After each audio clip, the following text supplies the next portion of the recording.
What's your company now? Sperry? Yeah. So Marcus and Millichap brokerage was good.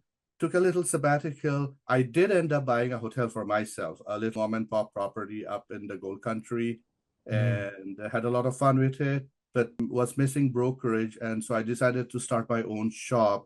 So I'm an independent broker and I'm affiliated with a company called Sperry. They're based out of Irvine, maybe somewhere around where you are based in.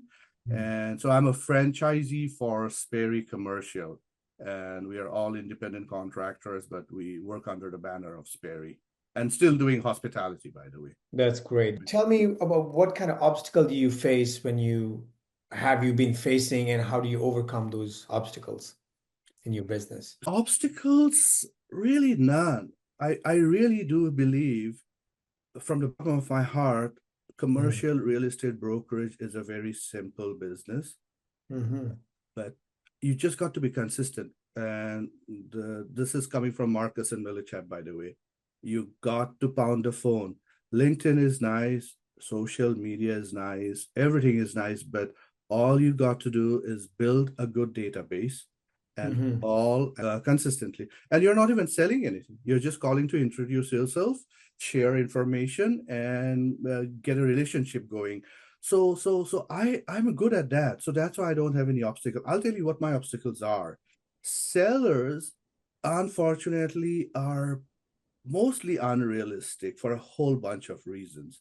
And my clients, my prospects are always mom and pop boutique hotel owners, motel owners, little elderly, and when I do a presentation and I do a valuation, a few of them get surprised. Hey, Hmm. that house down the road in the Bay Area, or there, that sold for $3 million, and you've valued my property for so much dollars. So that's a challenge.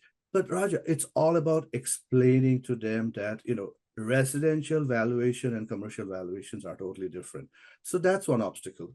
Sellers are unrealistic. The second obstacle, of course, well, you are the solution provider here, honestly, is financing. The last 2 years, I deal with just SBA loans, by the way, 7As and 504s, mostly 7As, Hmm. and interest rates have gone up. The kind of hotels that I deal with are owners, a new owner who comes in, they work on very less profit margins. And I'll tell you why. Most of the sellers own it free and clear.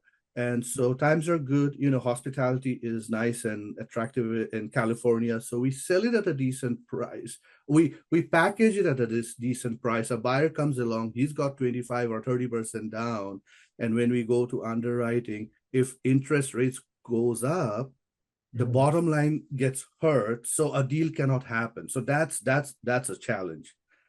Hmm. That's a challenge. So those are my only obstacles. Other than that, I love what I do. It's a very simple business. You just got to do it and do it. You got to love what you do, and then it shows. That's a great advice, because most of the people I talk to in commercial Right. real estate, they tell me like many stories about their obstacles and problems and how it's so challenging.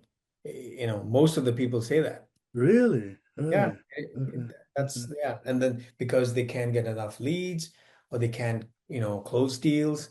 There's so many things they face in commercial real estate. In any real estate, I would say. Right. It's your mindset, I guess. It's your Yeah, mindset. it's a mindset. So here's because I've been doing this long enough, and the gurus and all the great guys in commercial real estate always say this you got to be a specialist.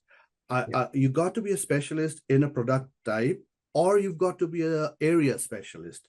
You know, Yes. so if you are, you can build a great database. Yeah. It's so easy to build a database.